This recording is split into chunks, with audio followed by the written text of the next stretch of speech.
జనవరి 28, 2026 ఈనాటి సువిశేషము మార్కు సువార్త 4వ అధ్యాయము 1 నుండి 20 వచనములు. విత్తువాని ఉపమానం.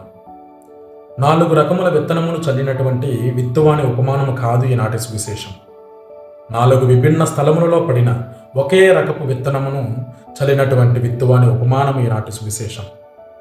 విత్తువాడు ఏ విధముగానైతే ఒక్కడై ఉన్నాడో, వివిధ స్థలములలో పడినటువంటి విత్తనములు కూడా ఒకే రకపు విత్తనమును కలిగినటువంటి వైనమును ఈనాడు మనం గమనిస్తూ ఉన్నాం, చదువుతూ ఉన్నాం. ఆ విత్తనములు చల్లినటువంటి విత్తువాడు దేవుడైతే, ఆ చల్లబడినటువంటి విత్తనములు మనుషులను పోలి ఉన్నారు ప్రియులారా.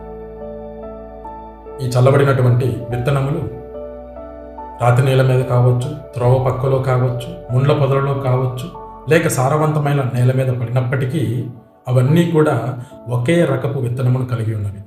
అదేవిధముగా మనుషులు శిరస్సు నుండి పుట్టిన, ఛాతి నుండి పుట్టిన, ఉదరము నుండి పుట్టిన, లేక పాదముల నుండి పుట్టిన మనుషులందరూ కూడా ఒకే జీవమును, ఒకే జీవితమును, ఒకే జీవనాదుని కలిగి ఉన్నాయి ప్రియులారా.